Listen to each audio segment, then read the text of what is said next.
Shalom, saudaraku yang terkasih dalam Tuhan Yesus Kristus. Selamat pagi, salam sejahtera bagi kita semua dimanapun saudara-saudara berada.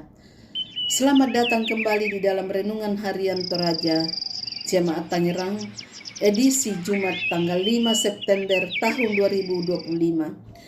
Kiranya saudara semua dalam keadaan sehat selalu, dan semoga damai dan sukacita oleh Roh Kudus melimpah dalam hati dan kehidupan saudara semua. Sebelum kita mendengarkan firman Tuhan pada pagi hari ini, mari kita terlebih dahulu berdoa. Bapa kami yang ajaib dan mulia, Bapa yang kekal dan penuh kasih sayang, Bapa yang kami tinggikan dan kami sembah di dalam nama Tuhan Yesus Kristus. Kami mengucap syukur Tuhan oleh karena anugerah-Mu sepanjang hidup kami. Hingga pada hari ini kami boleh ada lagi sebagaimana kami ada. Semua karena berkat dan anugerah Tuhan dalam kehidupan kami. Pada pagi hari ini Tuhan, kami akan mendengarkan firman-Mu. Berbicaralah ya Tuhan, jamah hati kami. Berikan kami pengertian untuk dapat memahami firman-Mu. Dan ajar kami untuk dapat melakukan firman-Mu di sepanjang kehidupan kami. Berfirmanlah ya Tuhan, kami sudah siap untuk mendengarkan firman-Mu. Di dalam nama Tuhan Yesus Kristus kami berdoa. Haleluya. Amin. Bapak, Ibu, dan Saudara yang terkasih, ayat renungan firman Tuhan pada pagi ini terdapat di dalam Yeremia pasal 16 ayat 14 sampai 21. Sebab itu, demikianlah firman Tuhan. Sesungguhnya waktu akan datang bahwa tidak dikatakan orang lagi, demi Tuhan yang hidup, yang menuntun orang Israel keluar dari tanah Mesir, melainkan demi Tuhan yang hidup, yang menuntun orang Israel keluar dari tanah utara dan dari segala negeri kemana ia telah mencerai-beraikan mereka. Sebab aku akan membawa mereka pulang ke tanah yang telah kuberikan kepada nenek moyang mereka. Sesungguhnya aku mau menyuruh banyak penangkap ikan, demikianlah firman Tuhan, yang akan menangkap mereka. Sesudah itu aku mau menyuruh banyak pemburu yang akan memburu mereka dari atas segala gunung dan dari atas segala bukit dan dari celah-celah bukit batu. Sebab aku mengamat-amati segala tingkah langkah mereka, semua itu tidak tersembunyi dari pandanganku, dan kesalahan mereka pun tidak terlindung di depan mataku. Aku akan mengganjar 2 kali lipat kesalahan dan dosa mereka, oleh karena mereka telah menajiskan negeriku dengan bangkai dewa-dewa mereka yang menjijikkan, dan telah memenuhi tanah milikku dengan perbuatan mereka yang keji. Ya Tuhan, kekuatanku dan bentengku, tempat pelarianku pada hari kesesakan. Kepadamu akan datang bangsa-bangsa dari ujung bumi serta berkata, sungguh nenek moyang kami hanya memiliki dewa penipu, dewa kesia-siaan yang satu pun tiada berguna. Dapatkah manusia membuat Allah bagi dirinya sendiri? Yang demikian bukan Allah. Sebab itu, ketahuilah, aku akan memberitahukan kepada mereka. Sekali ini aku akan memberitahukan kepada mereka kekuasaanku dan keperkasaanku, supaya mereka tahu bahwa namaku Tuhan. Amin. Penghukuman dan belas kasihan. Ukungan kamasokanan. Sepanjang sejarah Israel, Allah telah menggunakan peristiwa-peristiwa penting untuk menunjukkan kuasa dan kesetiaannya kepada umatnya, yakni penghakiman dan belas kasihannya. Allah menghakimi dan menghukum umatnya karena pelanggaran mereka, namun dalam penghukumannya, ia terus menunjukkan belas kasihannya dengan memberi pemulihan. Allah melihat semua dosa yang dilakukan oleh Israel, meskipun mereka bersembunyi melakukannya, itu di dalam ayat 17. Mereka tidak mengindahkan Tuhan dan tidak menghormatinya dengan melakukan penyembahan berhala, sehingga Allah murka kepada mereka.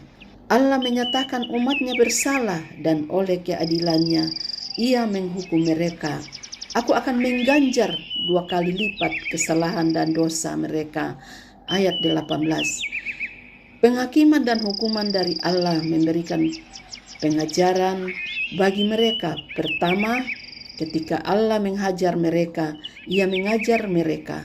Di ayat 20, dapatkah manusia membuat Allah bagi dirinya sendiri? Allah menegur dan mengingatkan Israel akan kebodohannya yang menggantikan Allah yang hidup dengan Allah buatan tangan manusia itu disembah. Kedua, kehormatan bagi Allah melalui penghakimannya dilakukan kepada umatnya. Allah memberitahukan kekuasaan dan keperkasaannya bahwa tidak ada Allah lain yang tidak dapat disejajarkan dengan Dia. Dialah Allah yang adil dalam penghakiman, namun Dia juga adalah Allah yang berbelas kasih dan tidak melupakan janjinya kepada umatnya yang berbalik kepadanya. Ayat 20. Hukuman yang mereka alami tidak akan berlangsung selamanya. Allah menyatakan rencananya untuk mengumpulkan kembali umatnya, supaya umat itu mengetahui bahwa Dialah Allah yang berkuasa dan perkasa, bahwa Dialah Tuhan. Ayat 21. Amin. Mari kita berdoa.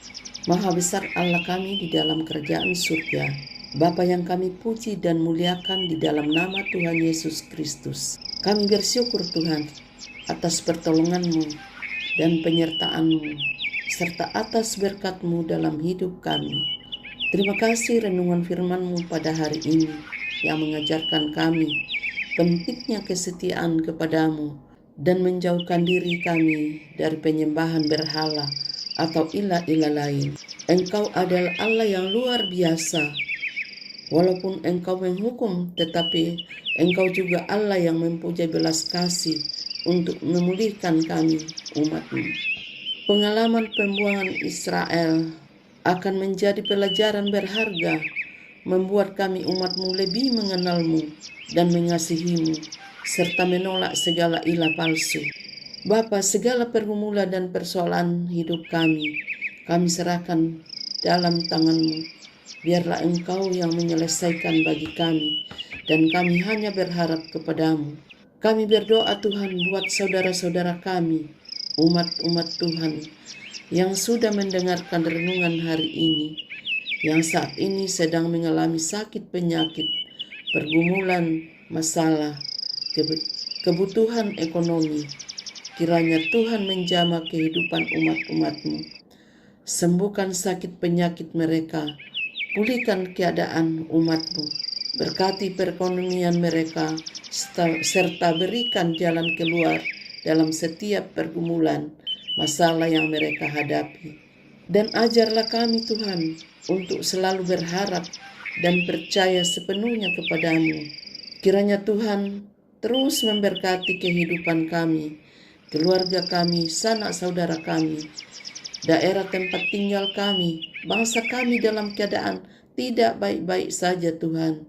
Biarlah Engkau pulihkan bangsa kami, pemerintah kami, biarlah semuanya dalam perlindungan-Mu ya Tuhan. Dan kiranya damai dan sejahtera-Mu mengalir di dalam kehidupan kami. Jadilah sesuai kehendak-Mu yang terbaik dalam kehidupan kami. Pada hari ini ya Tuhan, kami anak-anak-Mu akan melakukan berbagai aktivitas. Kami serahkan seluruh rencana dan agenda hari ini ke dalam tangan Tuhan. Biar semua rencana kami sesuai dengan kehendak-Mu. Tutup bungkus kami dengan kuasa darah-Mu. Hindarkan kami dari segala kecelakaan, kuasa-kuasa kegelapan, dan hal-hal yang kami tidak inginkan. Tuhan singkirkan, Tuhan jauhkan, Tuhan hancurkan, hanya di dalam nama Tuhan Yesus. Ampuni dosa dan kesalahan kami Tuhan. Jadikan kami pribadi yang lebih baik setiap harinya. Terima kasih Tuhan, ini doa syukur kami. Di dalam nama Tuhan Yesus kami datang kepadamu. Haleluya. Amin.